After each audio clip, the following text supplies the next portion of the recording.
We've got a great Q&A for you today. We're going to concentrate on one question, and that is all about tomatoes in the 18th century. This is going to be fun. Thanks for joining us today on Questions and Answers with James Townsend and Son. A couple of quick items before we get to the main topic here. Number one, t-shirts. We are working on the t-shirt project. It is coming along. It's taken a little longer than we expected. Hopefully in a week or two or so, you'll see that pre-order. So the artwork has been okayed, and so it's moving along. So make sure to bear with us on that. It's going to be fun. Tuesday's video, wow. You know, I was kind of thinking out loud for that video, and that's a lot of fun. I like to do that. I do that a lot, all by myself. Sometimes I do it in the office with Kevin, and you got to see it on a YouTube video. Thank you so much for all the feedback on that and taking it in the spirit that it was meant. Thank you. Great comment section, wonderful comments, and they just keep coming on because I know I told you to think about that. I took a lot of thinking. We're all still going like this about, I don't even know quite what I meant, but it was a fun video. Thank you for your great comments. Even a special shout out to Flying VS Farm. She did a little audio podcast on it. Blog, really interesting. You can go and check out the comment section on that video if you're interested in kind of digging into that one. I know a lot of people probably looked at that thumbnail and title and said, I don't know if I want to watch that, but it's a fun video, nonetheless. And we just got back from Locust Grove, and boy, our arms tired. That was a tough but excellent, fun shoot. We got a lot of really good episodes there in the can for you. Some different kind of we tried a lot of new things there. New things. Wonderful people. And then some great stories. We've got some cooking videos come on. The one thing that I was so impressed with about what they did down there, they took these recipes that were directly attached to Locust Grove. To the site, yep. Yeah, and wow, there's some really cool stories, so I'm really excited about that. Yeah, it was a great thing. You'll probably start seeing some of those episodes dribble out. Couple weeks, I don't know, how many egg more recipes do we have to go? I think 3 more. So in 2 or 3 weeks, you'll start to see, hopefully, a little bit of that Locust Grove episodes come out. They're wonderful. And we've got some more things planned with them. Yeah. Secret fun stuff. Special thanks to Brian, Amy, Steve, Hannah. Yeah, they did a tremendous job. Yeah. So make sure to go check out their website, see what they're doing there. It's a wonderful site and a great program. And like the Facebook folks got to see a little bit of that live where we were looking at their distillery. That was great fun. Well, let's get to the main topic today, and that is tomatoes. And I think the title of this Q&A is going to be, Were Tomatoes Poisonous? And tomatoes are one of those great topics that really there's a lot of confusion about, because it's kind of difficult to get to all the information. Yeah. We've had a couple of videos just recently. We had a Michael Twitty video, and was it last Monday's video, Aaron? Yeah. The eggs and tomatoes with Michael Dragoo. And it seems like we always have questions. Oh, well, I thought they didn't eat tomatoes in the 18th century. Right. This book I have in the library on tomatoes, The Tomato in America. Super excellent book. A lot of really good research that went into this book. It's got some excellent footnotes, etc. If you want more about tomatoes in America, I would highly recommend this book. Everything I found in it, really kind of lined up, and he really spells it out. So most of the information I'm going to give you comes from this book or from some of the sources from this book. And so let me give you, it's not necessarily in the book, but I kind of put together a timeline of tomatoes that'll kind of start us out with this conversation. If I can find it, where did I put it? Here we go. So, tomatoes. Tomatoes are a New World fruit. They come from the Central American region, and then there are different sorts of tomatoes that are going on there, some different species, like the little husk tomatoes and the standard tomatoes. The Spanish come into this area in the 16th century and they find these tomatoes right away, and they start to spread them through the empire. So they spread those tomatoes immediately to the Caribbean, and then they get up into Spain. So right there, let's say 1520s, tomatoes are already getting into Spain, and as an edible food. As source. an edible food, we think maybe, yes. Okay. I mean, I think that's the reason why they were propagating it. They weren't just interested in the botanical inquisitiveness there. They were actually looking at it to help feed people. And the tomatoes spread from there to the rest of Europe kind of slowly, especially spreading into Italy. But you'll find references to tomatoes being grown in England as early as 1590.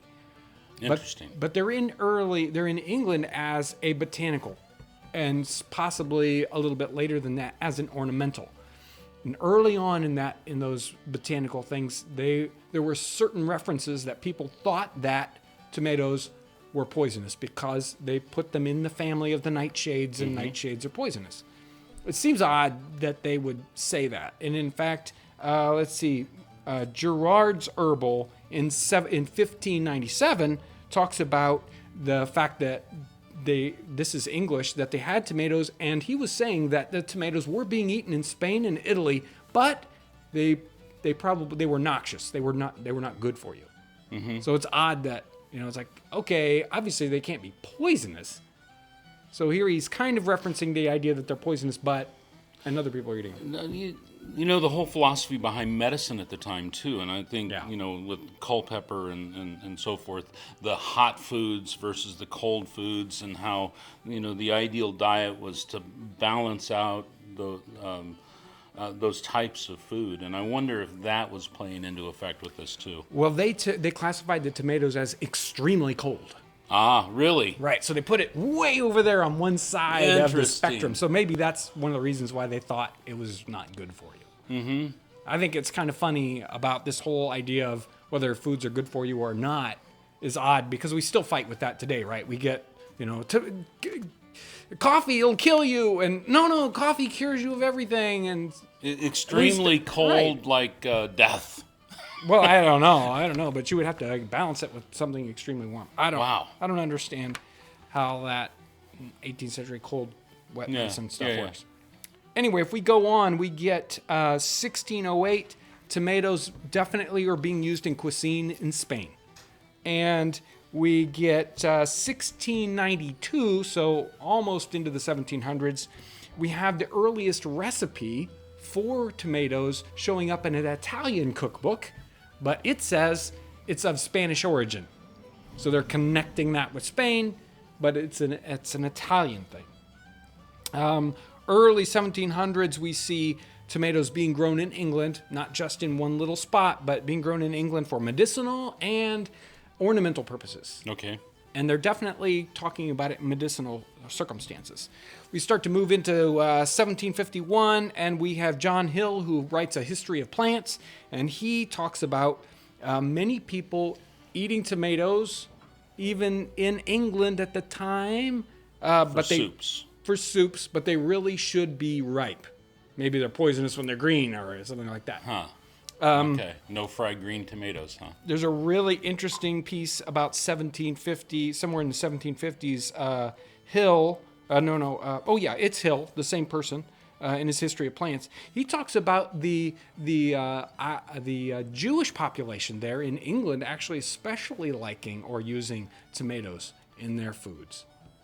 So there's this one little culture here that's really interested in those. Hannah Glass in 1758 has one little side reference where she's talking about tomatoes being used as a seasonal thing in one of the dishes. Just a tiny reference, like in an addendum. Did she call them tomatoes? Well, that's the other thing. Tomatoes have all these different crazy names. In the 18th century, the Spanish tended to call them tomatoes because that's the word kind of comes from its Mexican Indian origins. But in England, they were called love apples, or they were called wolf peaches, or my favorite, stinking golden apples. Nice. Stinking golden Okay. apples. So the recipes start to show up a lot more in the very late 18th century. And before the end of the 18th century, the British Encyclopedia, or the Encyclopedia Britannica, actually says that tomatoes are in daily use in soups and garnishes. They're in England. So we definitely have some actual use happening in England. What's happening in America is interesting too. We first see references to tomatoes being grown in 1710 in the Carolinas. What? I'm curious. Do you have any ideas why they might show up there first? I think the Carolina, you're seeing those first introduction of tomatoes in Carolinas because of the connection with possibly Spanish Florida, or definitely because of trade routes from the Carolinas to the Caribbean. And so those kind of foods are going to get moved with that. And there's even a possible connection of enslaved people at the time. Most of the enslaved Africans were actually coming in through British trade routes, but a very small portion were coming in from the Caribbean. Just like maybe 5% of them, but there's a good possibility that they would have connected with the tomato in the Caribbean and brought that with them to the Carolinas. Interesting, very interesting connection. And we definitely have it showing up in the gardener's calendar in 1764 in North and South Carolina. Probably the most interesting one I find, though, is a 1770 cookbook. Harriet Pickney Horry has this, I think it's a manuscript cookbook from that time period. We have a printed version of it today. Yeah, it wasn't a printed, published book, but it was her personal one. And she has a recipe for tomatoes, preserving them for use in soups, right there in 1770 in Virginia. Like an early version of canned tomatoes. Right, it's an early version of preserving tomatoes, 1770. The interesting thing is, though, you can find other references where they're talking about tomatoes in Virginia not being accepted in the 1780s and 90s. So there's definitely certain people or places that like tomatoes, and other places, just like next door. No, we don't eat tomatoes. Those things are poisonous, right? We start to see tomatoes being used more and more. I love the Thomas Jefferson thing. Thomas Jefferson is in Paris in 1780. He gets some seeds. He sends them to a friend, Robert Rutherford, I think, in, say, Philadelphia. Rutherford plants the tomatoes, and he starts eating them. And he writes, like 1801, that he has been unable to get he's only able to get one other person to even try them. Like in the 20 years he's been growing. So we get these really, really interesting pockets of growth in tomatoes. And some of them, you'll get a spot and you'll get references to it, and then right next door they don't want it. Okay, so like we're here in Indiana. Right. When would they have arrived in this location or been accepted in this location? Well, there's some interesting things that are going on as you look at the scattered evidence, that it looks like the growth and the movement of tomatoes being used as food kind of grows from that North and South Carolina area slowly north up the seacoast and slowly back into the interior. So, like the last to accept tomatoes is Maine, all the way up the coast, and it slowly moves up the coast.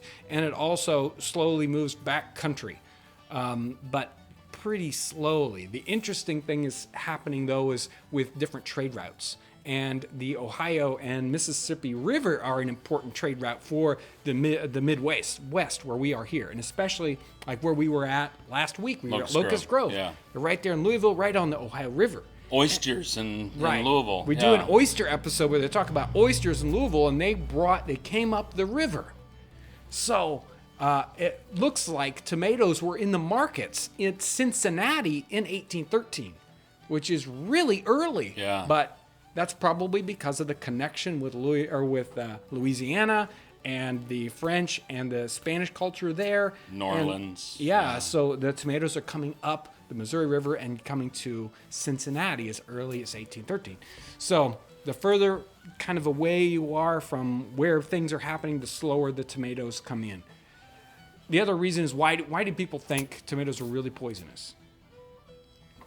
It had to do with them being connected to the nightshade family, wasn't There's it? some of that, but there's other issues, like the smell of the plant. Oh.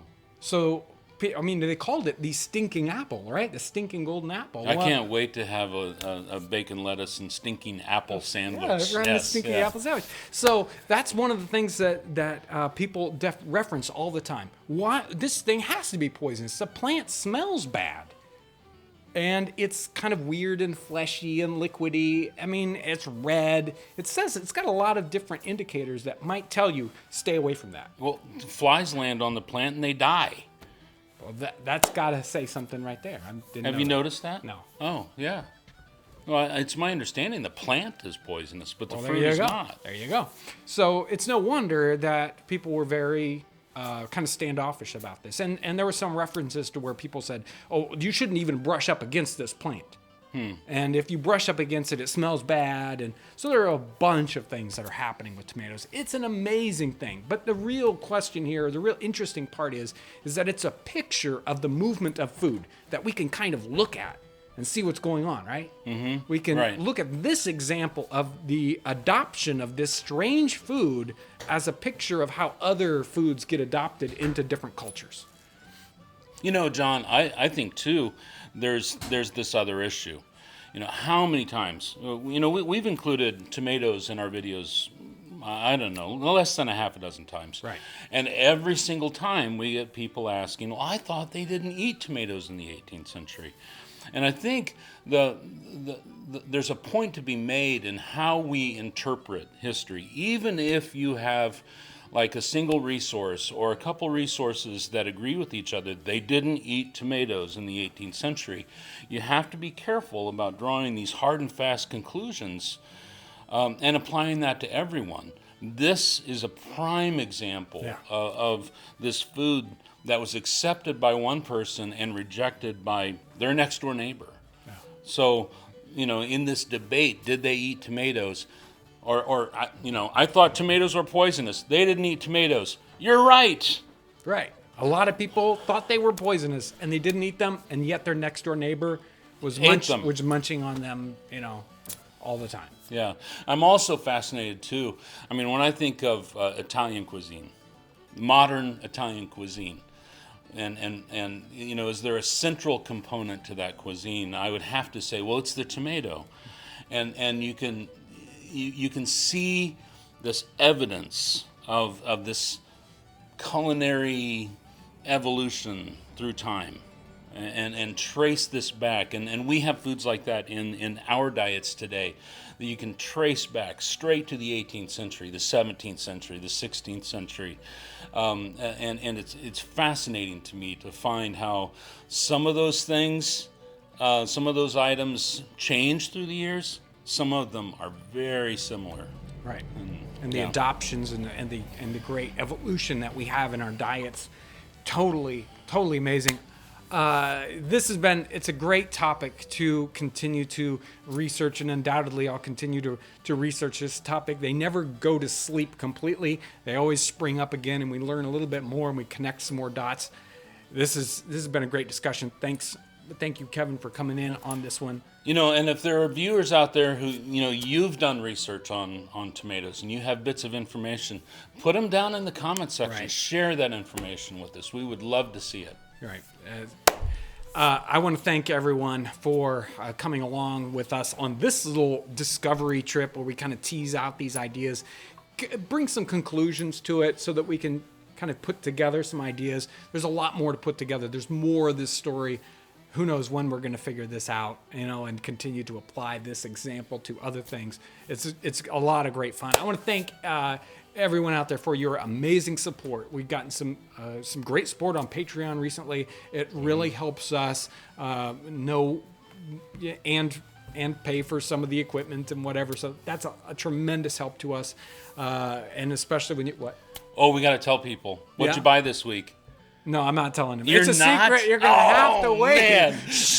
We have a new piece of equipment. We're going to be working on some other kinds of videos just for fun. Thanks to our Patreon viewers. Thanks to our Patreon viewers. Yes. But it's a secret. You're gonna All give right. everything away.